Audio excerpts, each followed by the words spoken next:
All right, everyone. Today we're going to go through acids and bases. The majority of this PowerPoint is introductory type material, so you'll see a lot of concepts here. As we get towards the end, we'll start talking about things like conjugate acids and conjugate bases.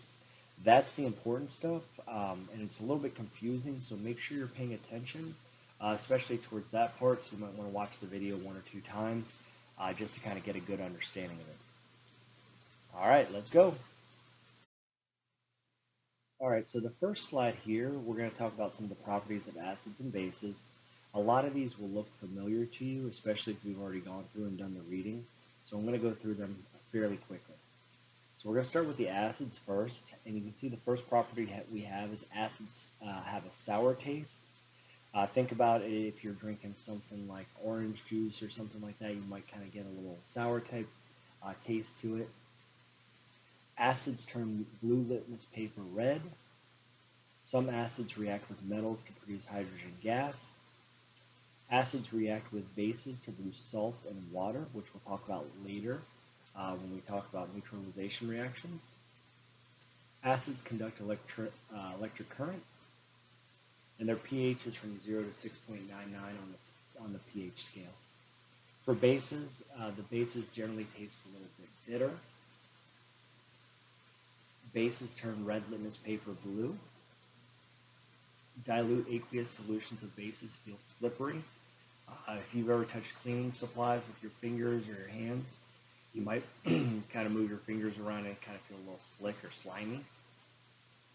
Bases react with acids to produce salts and water. Again, those are neutralization reactions, which we'll talk about shortly. Bases conduct an electric current as well, and their pH is from 7.1 to 14. All right, so the first thing we're going to talk about is naming the acids. The first type we have are binary acids, and remember before we talked about binary things in general, bi means two, so this is going to have two parts to it. So it says to name a binary acid, the first word begins with the prefix hydro and the root of the second element plus the suffix IC. The second word is always acid. All right, so looking at our examples down here, we have HCl.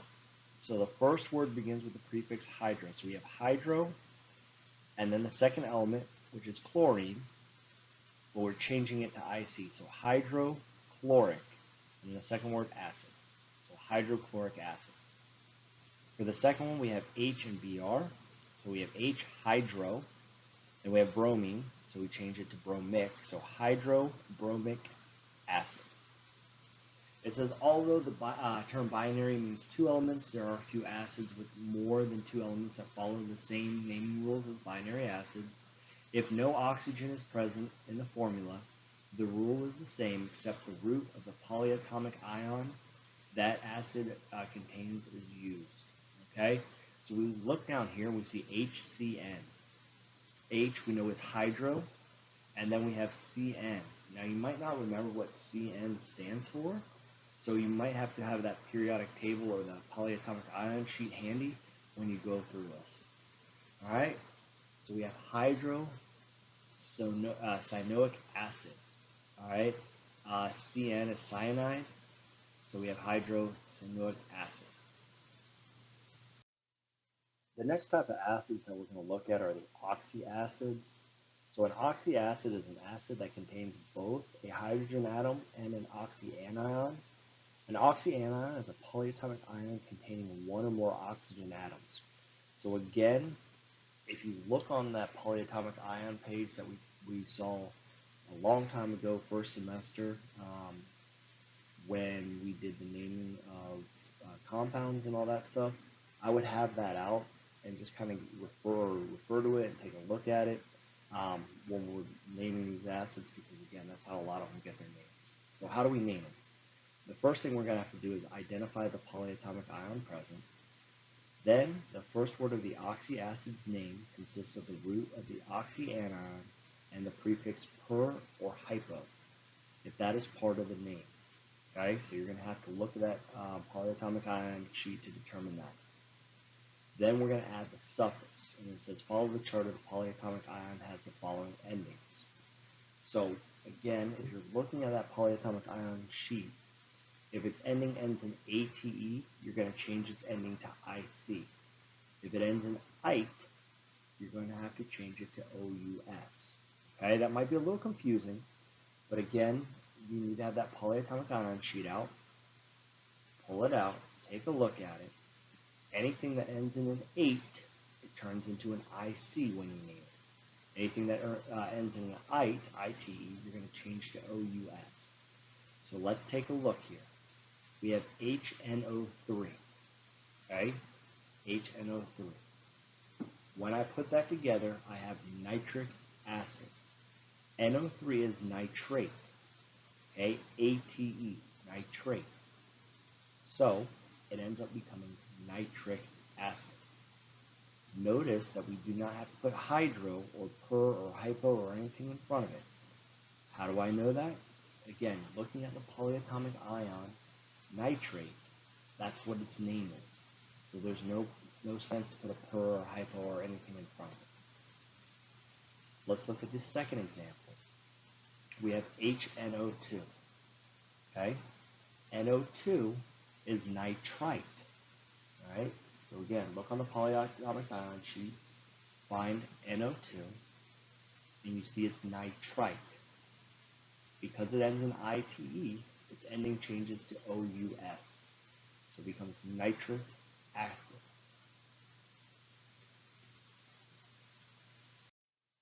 Okay, so now let's look at the difference between a strong acid and a weak acid. So a strong acid is going to nearly completely ionize in a solution. So remember, ionization, and the break part is different ions. It's a strong electrolyte, and the acid strength increases with increasing polarity and decreasing bond energy. A strong acid essentially ionizes 100%. So again, this is kind of repetitive there. So looking at some examples here, we have HCl, which is hydrochloric acid, HNO3, which is nitric acid, and then we have HClO4. Again, we didn't do ClO4 before, but that's perchlorate. And again, you can find that on the polyatomic ion sheet, and it actually would be perchloric acid.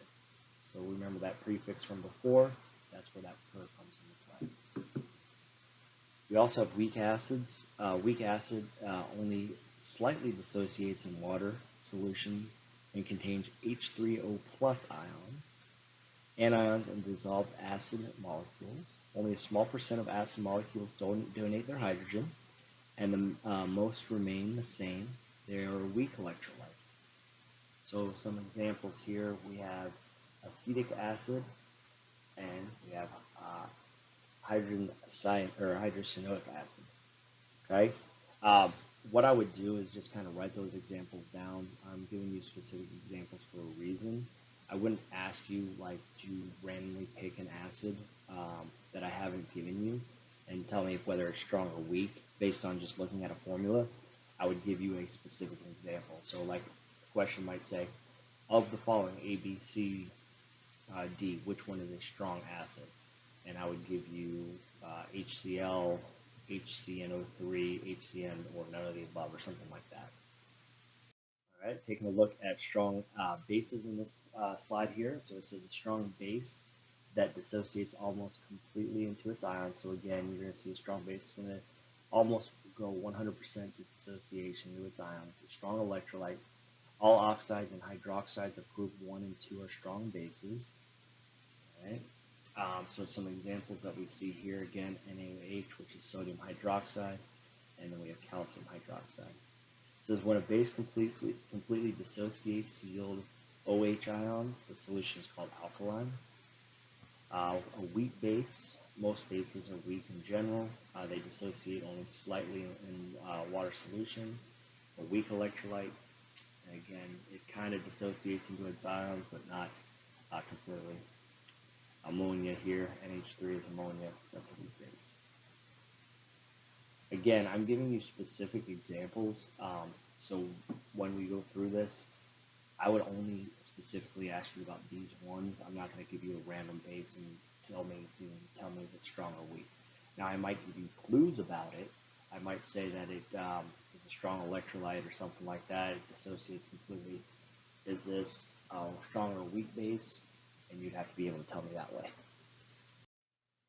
All right, so it's a general rule for strong or weak acids slash bases. So strong binary acids, again, you can see a couple of examples: HCl, HBr, HI.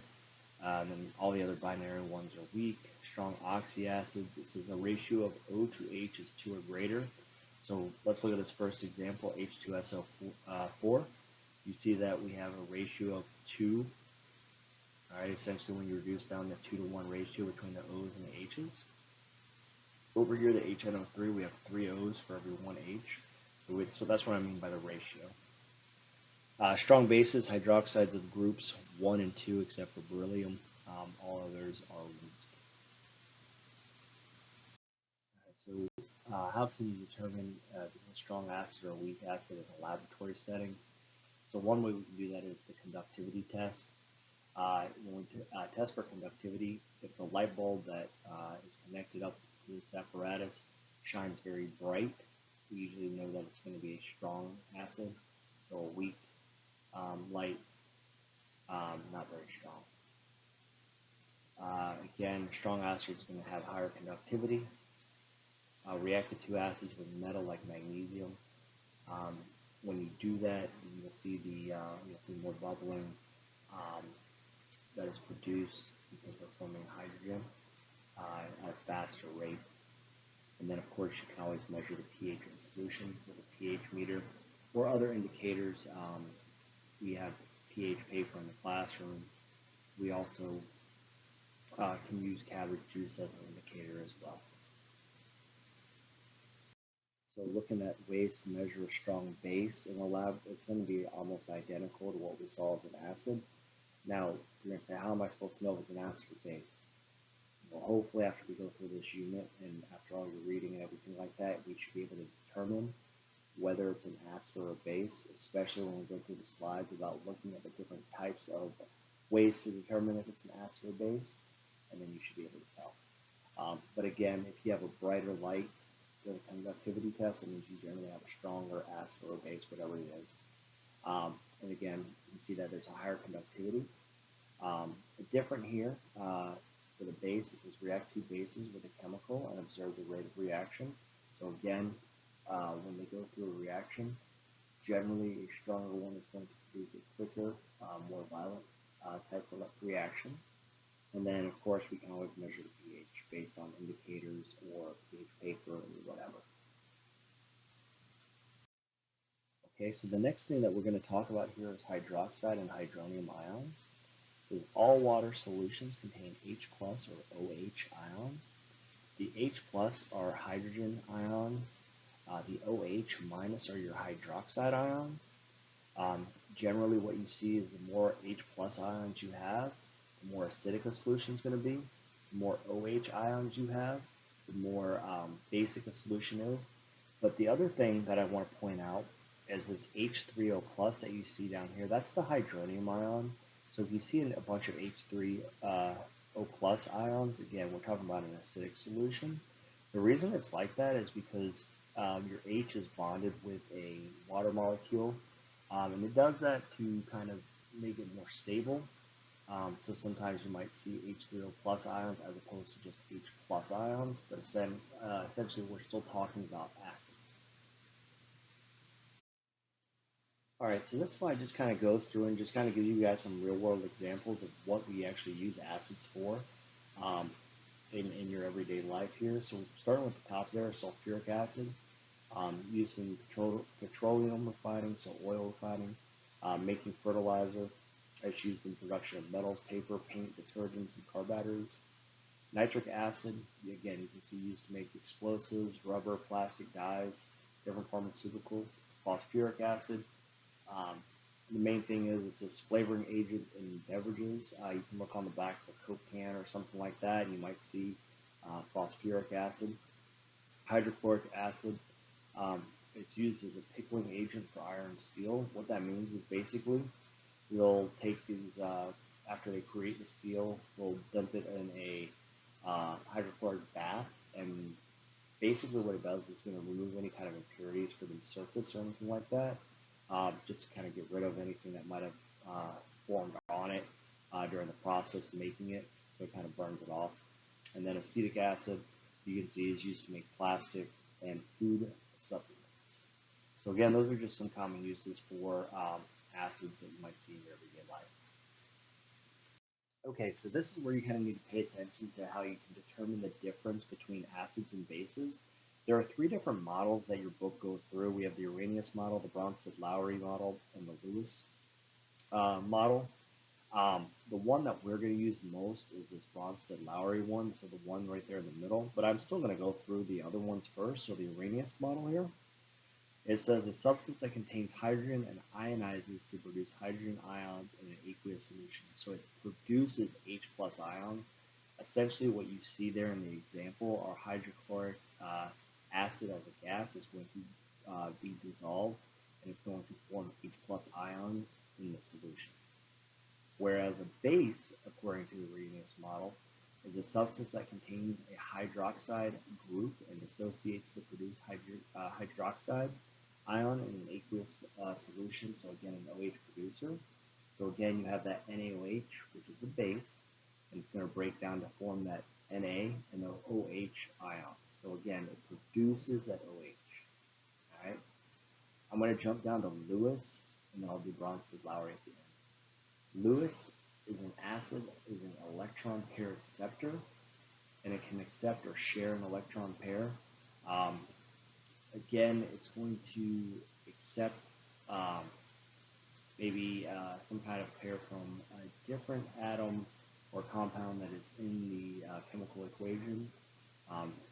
Again, it's something similar to an Arrhenius thing, it's just worded different.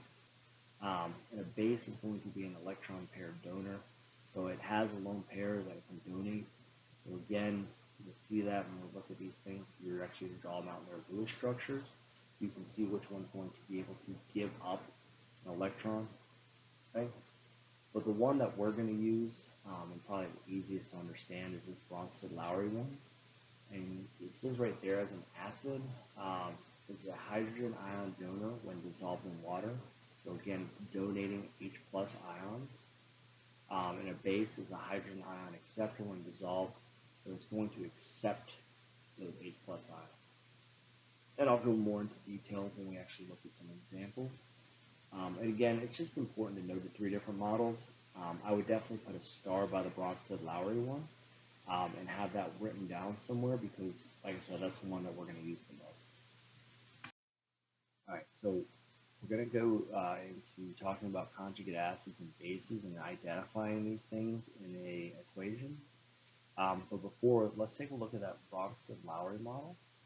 And we're going to see why something is listed as an acid or why it's listed as a base. So again, this is in the Bronsted-Lowry model. Acids donate a hydrogen ion to a water molecule.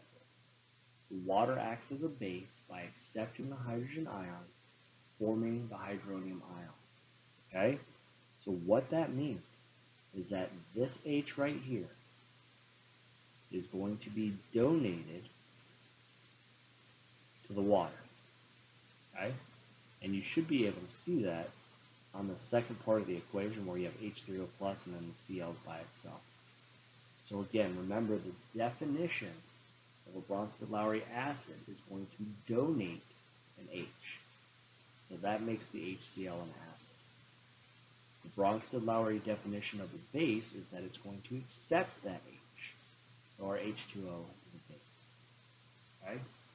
So again, just kind of write that down somewhere or have it written down and just kind of go through and commit it to memory that in the Bronsted-Lowry model, the acid is going to get rid of an H, the base is going to pick up that H. Okay? So the forward reaction of this reaction of an acid and a base, the reverse is also a reaction of an acid and a base. However, the acid and the base are identified as the conjugate acid and the conjugate base. So again, here's the important thing. It says the conjugate acid is the species produced when a base accepts a hydrogen ion. Okay? The conjugate base is the species that results when an acid donates or loses a hydrogen ion. Alright, so let's see what that means. So looking at our same example from above, we already know that HCl was our acid and H2O is our base. Now we have to determine which one of those things on the right is a conjugate acid and a conjugate base. So based on our definition, conjugate acid, the species produced when a base accepts a hydrogen ion. So this was our base. This one accepted RH, and that should make that our conjugate acid. The conjugate base is a species that results when an acid donates or loses a hydrogen ion. I'm going to use a different color here. Hopefully we can see blue. So again, here, this thing donated an H. Over here, we've lost our H. So that should be our conjugate base. Okay? It's going to take some practice and understanding to get to it. What I suggest you do to help you out a little bit is if you go in the reverse, based off the Bronsted-Lowry definition, which one of those is going to be able to give up an H? Obviously, H3O plus can give up an H, making it an acid. The Cl is going to accept it, making it a base. Okay? A conjugate acid-base pair consists of two substances related to each other by donating and accepting a single hydrogen ion. This is just a vocabulary term here. Amphoteric is going to mean that it's going to act as both an acid and a base. And water is amphoteric. Okay? It depends on what it's mixed with. If it's mixed with an acid, water is acting as a base. If it's mixed with a base, it's acting as an acid. And you'll see that here in the next examples. This slide right here just kind of goes through common acids and their conjugate bases. You might want to take a screenshot of that or write these down on a separate piece of paper. Just kind of helps you. Remember, the acid is going to give up an H. All right, so if we look at every single one of these examples over here, our H is being donated, and then over here on the right, our conjugate base is without it. Again, our H is taken off, and we're left with NO3. Now in this one, this example here, H2SO4, we have two H's. I'm only losing one of those. So that's why I have an H over here still. Acetic acid, again, we lose that first H. And then the last one here, we see we lost one H and 3, and we end up with 2. Okay, now we're going to do some practice here. I'm going to make this a little bit more challenging. I'm going to do the first one with you, and then I would suggest you pause the video so that way you can try to do number 2. All right, so it says identify the conjugate acid-base pairs in the reaction of the following. All right, so you're going to say, well, wait a second, where's the other part of the equation?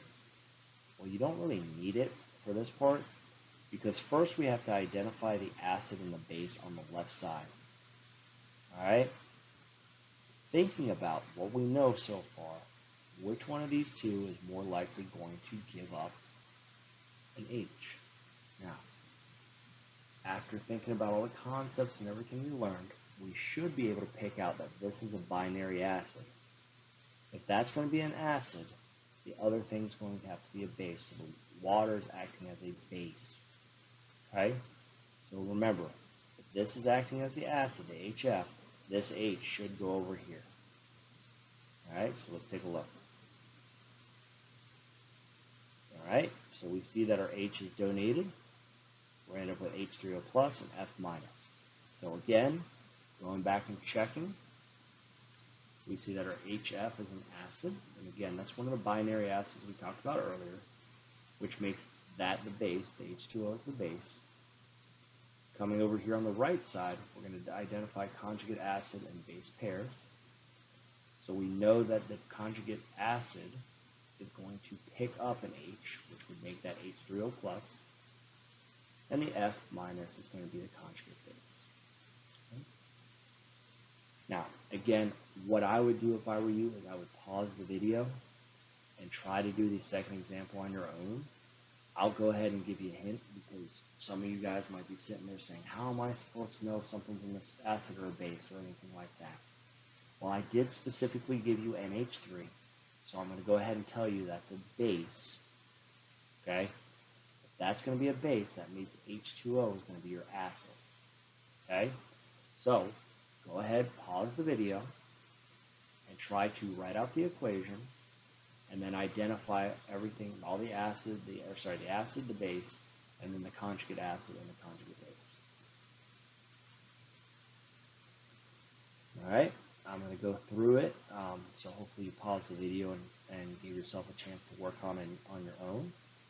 So we just said NH3 is the base, H2O is the acid. So if H2O is the acid, okay, if H2O is the acid, that means that one of these H's should be donated over here. Okay? I'm actually going to rewrite that on the other side above it. So again, that one of those H's should be donated right there. Okay? So taking a look over here on the right, you see that one H came from H2O and was donated to the NH3. Okay? So we can see what happened there. Alright? Now we just have to name everything. We know that NH3 is the base, H2O is the acid. So, taking a look here on the other side, in order to be a conjugate acid, you have to donate. Alright? You have to donate an H. So which one donated an H? Then H4. How do I know? Look on the left side. It was NH4 on the right, it's NH3 on the left, making the other one a conjugate base. So again, you can see from these above reactions, water can act as either an acid or a base, which again makes it amphoteric. Okay? Vocabulary word, you've seen it twice now. You better believe it's going to be showing up on a quiz.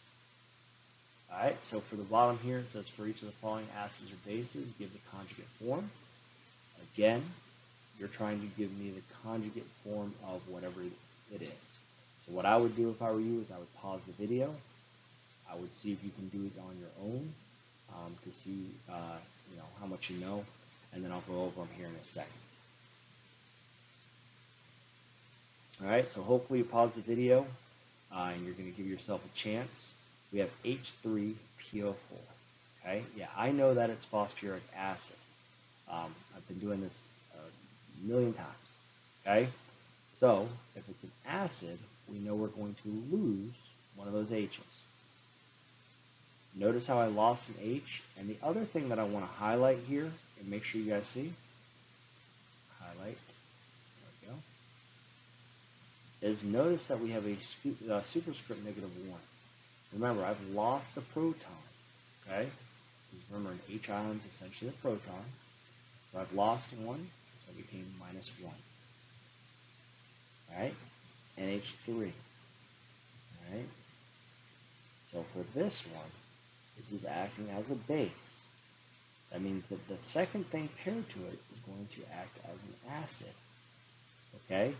So the opposite. You're going to say, wait a second, above you just took away an H and it was easy. For an acid, yes, you take away an H. For a base, you have to add an H. Okay? And notice that my proton here, my ion, is now +1. Why? Because I added a proton. Alright, let's look at F -1. F -1, because I'm -1, if you kind of recall from the example 1 here, I went from -1.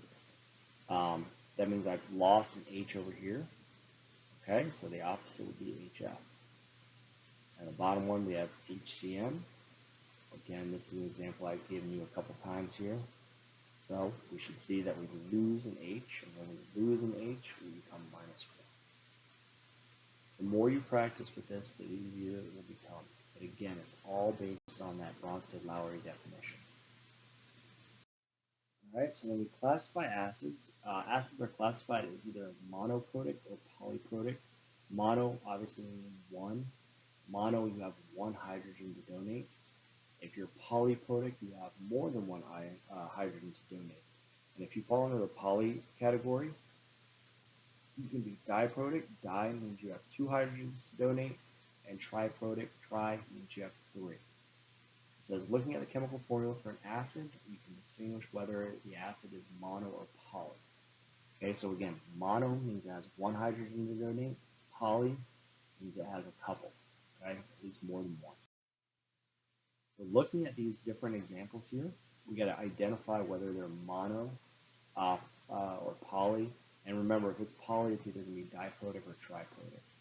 Okay, so looking at example 1, if I look at this right here, I should see, hopefully, that HCl only has 1 H to donate. So that should tell you right away that it's mono. In this second example, I have an H here. Okay, now you're going to also sit here and tell me, and this messes up people all the time, you're going to say, well, there's 3 H's here. Remember that in this compound, okay, in that compound, this is a polyatomic ion, acetate. Okay, so we're not going to mess with anything, like it was in parentheses or something. So we only have 1 H to donate, making it mono. Again, in this next compound, we have 3. So we know it's poly, but we also know essentially it's triprotic. And in the last example, again, looking at our H's, we have 2, should tell us that it's diprotic. All right, winding down here at the end, the last thing we're going to talk about is neutralization reaction. In a neutralization reaction, it's a reaction in which an acid and a base in an aqueous solution react to produce a salt and water. Okay, so a salt is an ionic compound made up of cation from a base and an anion from an acid. Okay, salts we've seen before. All right, positive ion, negative ion.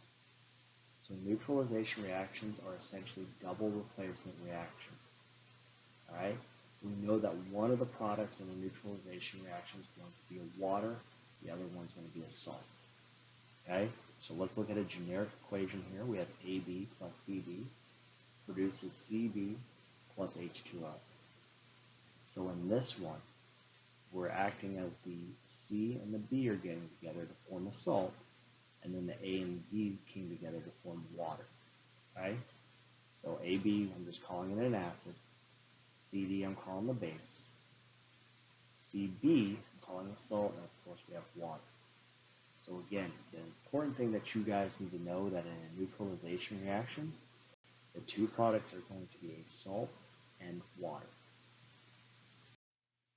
All right, so let's take a look here at a couple of examples with neutralization reactions. I'm going to go through the first one with you, so I suggest you hang on and go through that with me step by step. Then I would pause the video and I would try to do number 2 and number 3 on your own. So number 1 here, we have magnesium hydroxide plus hydrochloric acid. So the first thing that I'm going to do is I'm going to write out the chemical formula for both of these things. So magnesium hydroxide and hydrochloric acid. Remember that magnesium hydroxide is written the way it is. Magnesium is plus 2. Hydroxide is minus 1. So drop and swap your charges. HCl, hydrochloric acid. We've seen this already. When we see that word hydro and then chloric, we know that it came from a binary compound, so H and Cl. Plus, remember, H is plus 1 and Cl is minus 1. Okay? Now, taking a look at this, we've got to identify, we already identified, hopefully, our acid and our base.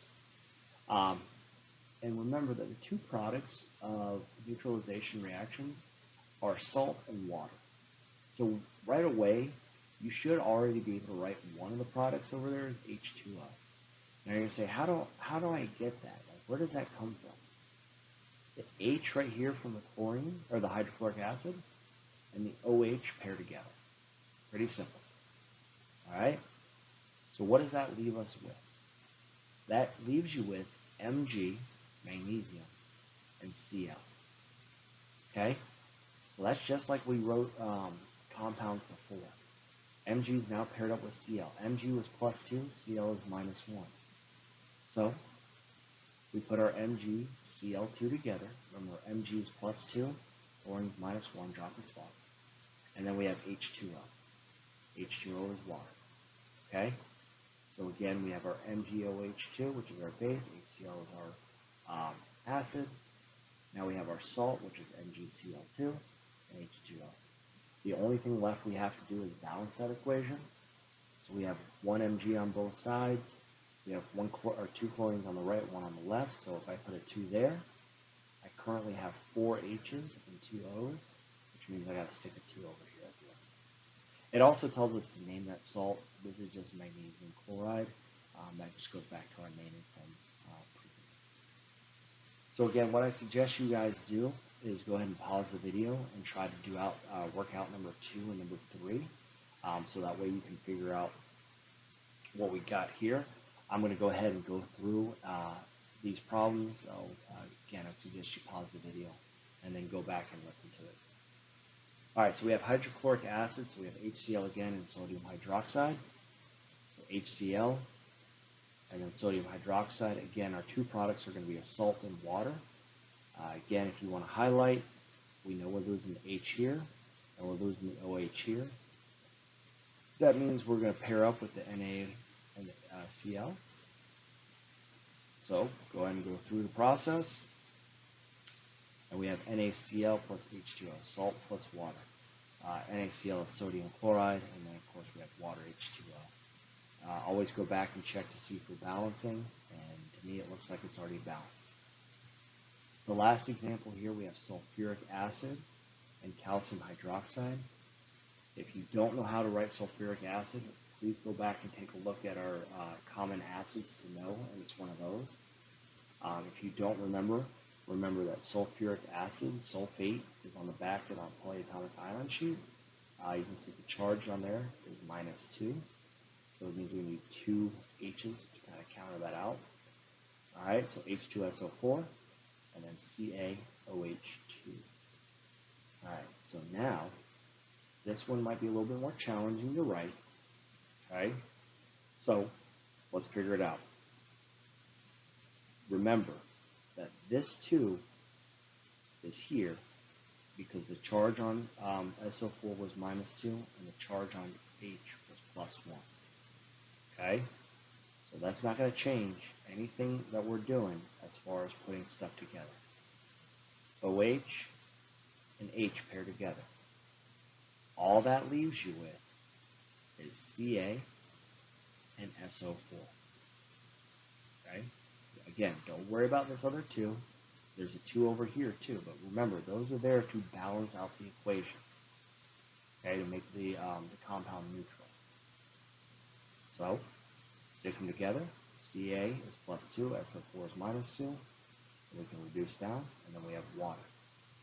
Again, we have to go back and check to see for balancing here. We have SO4, SO4, Ca, Ca. I have 4 H's and 2 O's. So right now, looks like I got to stick a 2 there, and I'm balanced. I know this was a lot of material, but I would really focus on these last few slides, especially with the conjugate acid and conjugate base stuff, knowing how to identify an acid and a base based on the Bronsted-Lowry definition, and then of course these neutralization reactions.